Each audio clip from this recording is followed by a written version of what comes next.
Hallelujah.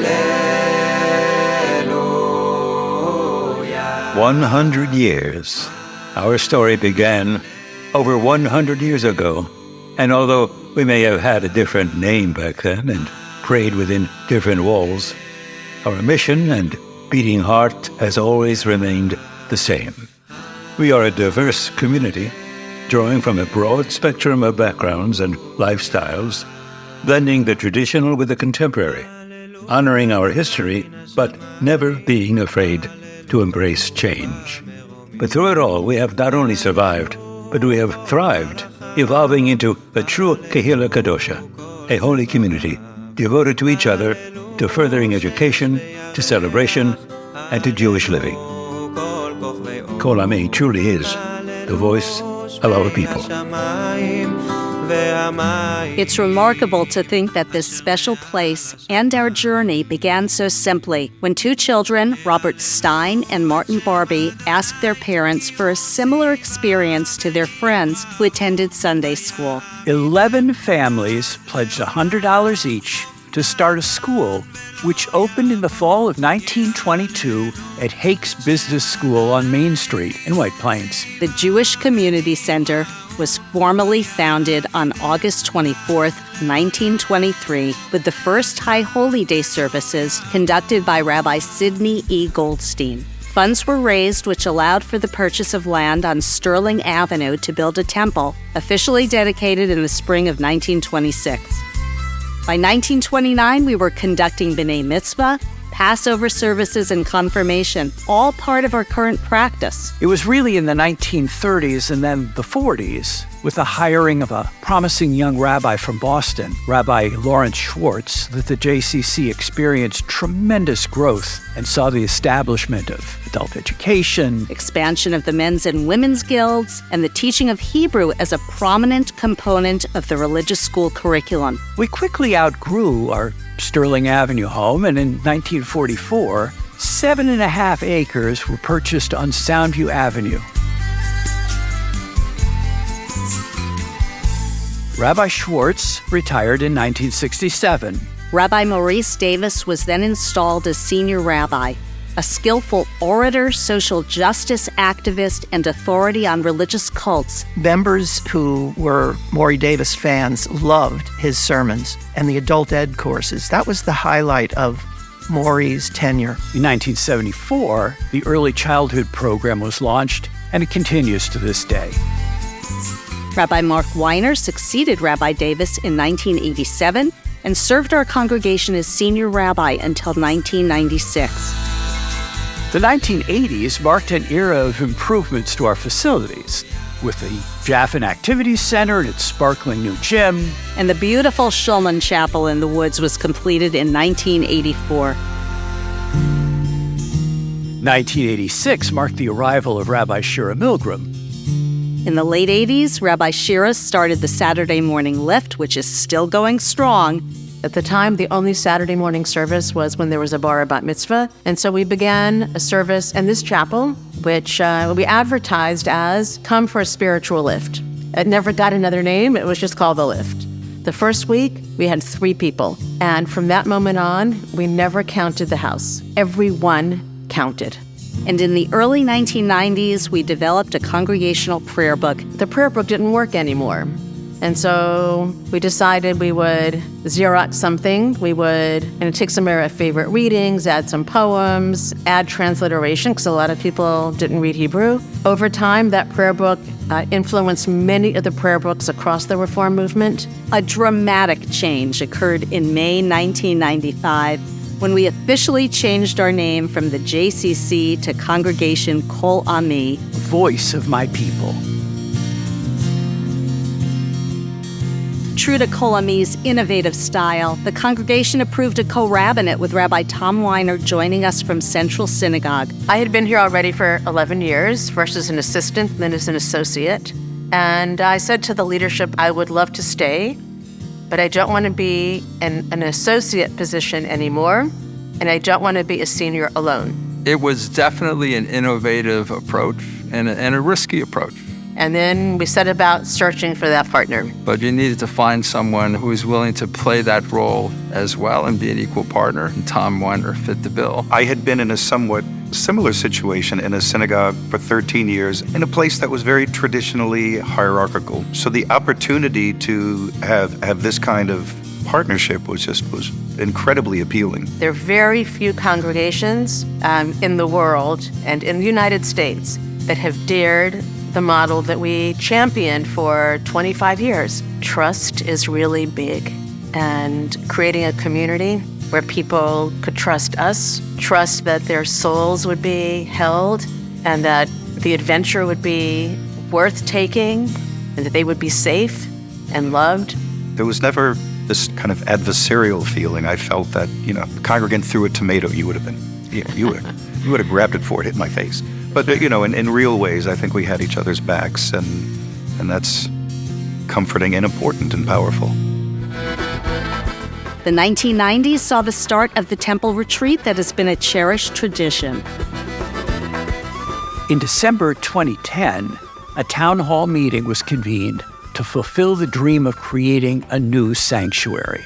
And in 2009, there was, as most people know, the biggest financial crisis in this country as a result of mortgage failures. What did we think to do? Well, isn't this a perfect time to do a capital campaign? We raised over $4 million from this community, and in our case, what we were doing was fundamental to Kol Ami, fundamental to the Jewish community. This sanctuary, as we know, is so beautiful, and you walk in here and you get such a feeling, a connection, not only with the people inside, but you get a feeling of the connection with the outside too, as well. With the 2000s came the addition of a 6:15 p.m. Kabbalat Shabbat service. When I arrived, services were a classical reform. Tom and Shira and the leadership had a vision for a form of worship that was a little bit more contemporary and a little bit more joyous. Changing things in a synagogue can be challenging. You change a tune, and there are people who are going to be very upset. So we started a 6:15 service that we could do whatever we wanted.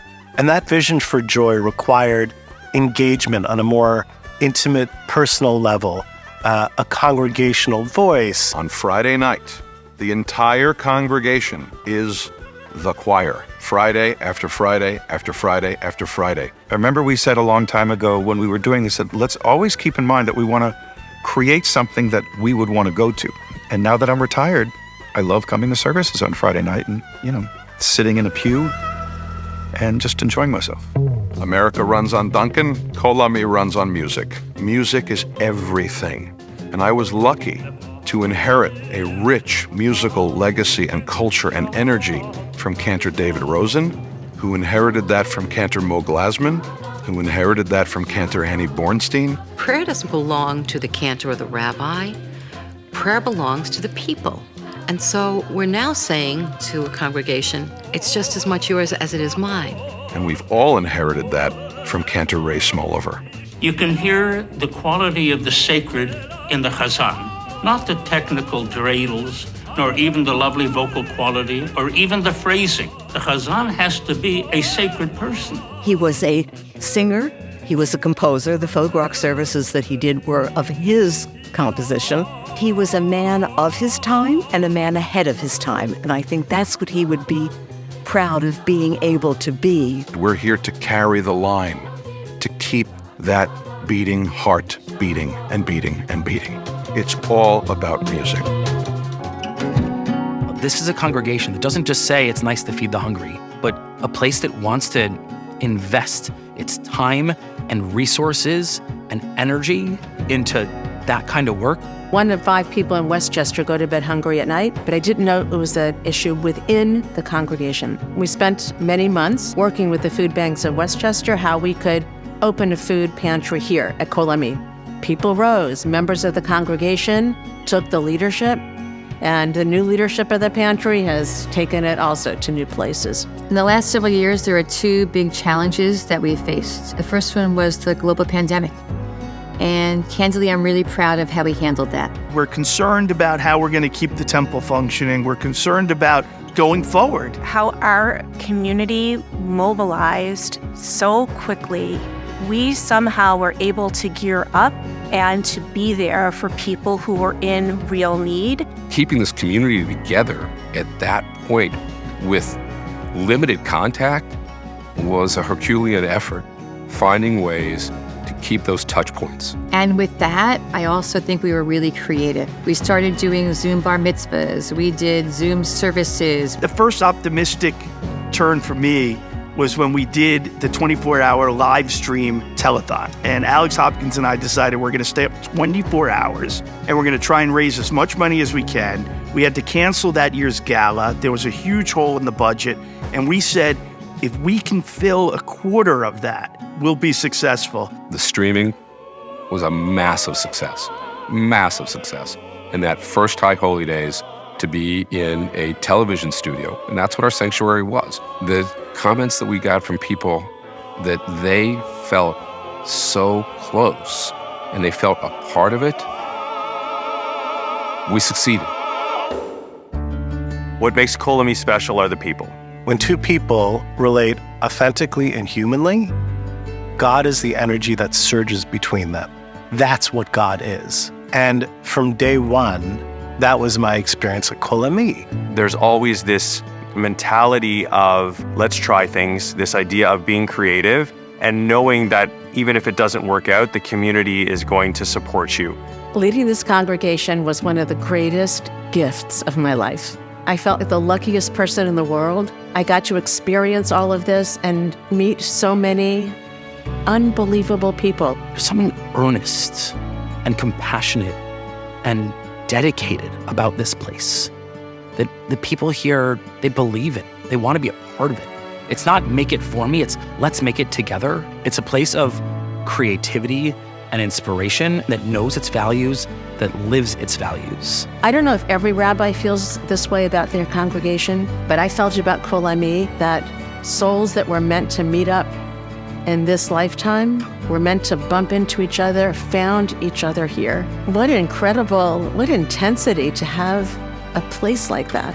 Who Shira and Tom are and what they built here, the inspiration and the power and the meaning and the integrated sense of values and study and action. The nature of this congregation as a flagship of creativity and intellectual work and of out of this world youth program. I think we recognize that Synagogue could offer young people something they're just not getting in the other spaces in their life. We created a space where the kids were not just some auxiliary thing off in the wings, but very much at the heart of the congregation.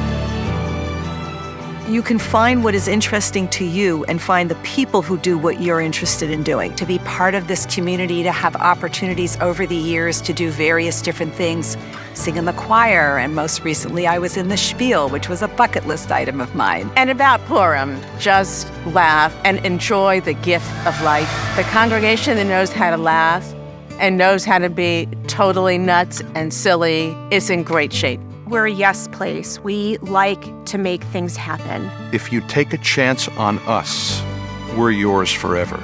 Synagogue community in particular, with Judaism at its best, at its heart, is what these times call for. This is all the more reason to stand up and to celebrate, to be who we are. So being Jewish is daring to have courage, daring to live with joy, to live our values. 3 words to describe Kol Ami. Rabbinic privilege, I'm taking 4. Joy, creativity, inspiration, and love. Joyful, foot-stomping, goosebump-inducing music. Relational, innovative, argumentative. Risk-taking, compassionate, open-minded. Authentic, joyful, deeply Jewish. Dynamic, inspirational, and reliable. Creativity. Accepting and embracing. Music. Welcoming. That's a hallmark, I think, of our temple. Inspiring of lifelong learning. A far-sighted community. I think commitment and caring. Shabbat and Judaism.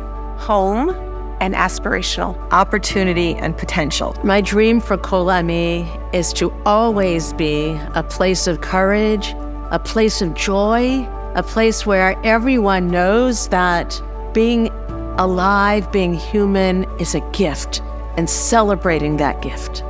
I know it's going to evolve because we all have to evolve and change. And I think the Jewish world is at the beginning of a period of great change. A new generation now is going to figure out the world around them and take this place in new and different directions. And I'm very excited to see that happen. My hopes and dreams for Kol Ami is that it continues to be present, to make Judaism and Reform Judaism relevant. I really hope that Rabbi Fenster thrives and continues to grow this community with Rabbi Fisher and Cantor Mendelsohn. I feel fortunate that I'm here with Judy just for a couple of years to really kickstart, his rabbinate. I see us growing in congregants because we're such a special place, and they're seeing what's so special about Kol Ami, and they're joining us. And we'll improve our grounds, we'll improve the parking lot that we always talk about, and we'll have a facility that matches the beauty of the people who are here. 100 years from now, 50 years from now, 25 years from now, people are as happy then as we are today here. What's next is, the truth is, I don't know. But what I do know is that we have the resources and the people in this place to come together so we can figure out what's coming next. I know that in the generations to come, we're gonna keep asking questions about meaning. We're gonna keep asking questions about the purpose of our lives. We're gonna keep asking questions about what we can do and how we can be a part of making the world a better place. And this is the place where we can and have to do it. Shabbat Shalom. Happy 100th anniversary, Kol Ami. Happy 100th anniversary, Kol Ami. We love you. Happy 100th anniversary, Kol Ami. Happy 100th anniversary, Kol Ami. Mwah. Thank you, Kol Ami, and happy 100th. Happy 100th anniversary, Kol Ami. Happy 100th anniversary, Kol Ami. Happy anniversary. Happy 100th anniversary. And many, many, many, many, many more years to come. Happy 100th anniversary, Kol Ami. Happy 100th anniversary, Kol Ami. Happy 100th birthday, Kol Ami. Happy 100th anniversary. Happy 100th anniversary. Happy 100th Kol Ami. Happy 100th anniversary, Kol Ami. Happy 100th anniversary, Kol Ami. Happy anniversary, Kol Ami. Happy 100th birthday, Kol Ami. Happy 100th birthday, Kol Ami. Happy 100th birthday. Happy 100th anniversary, Kol Ami. Happy anniversary. Happy 100th anniversary. I wish Kol Ami a very happy 100-year anniversary. Happy 100th birthday, Kol Ami. Happy anniversary. Happy 100th anniversary, Kol Ami. Happy 100th anniversary to Kol Ami. When you think it can't get any better, it does. It keeps getting better. I'm becoming a Reformed Jew because this congregation is making me one. Happy 100th anniversary to Kol Ami. Happy birthday, Kol Ami. Happy 100th birthday, Kol Ami. Happy 100th anniversary, Kol Ami. I hope you know how much I love you. Happy 100th anniversary, Kol Ami. I can't wait for what's coming next. Happy birthday, Kol Ami. Happy 100th anniversary, Kol Ami. We love you. Happy 100th anniversary to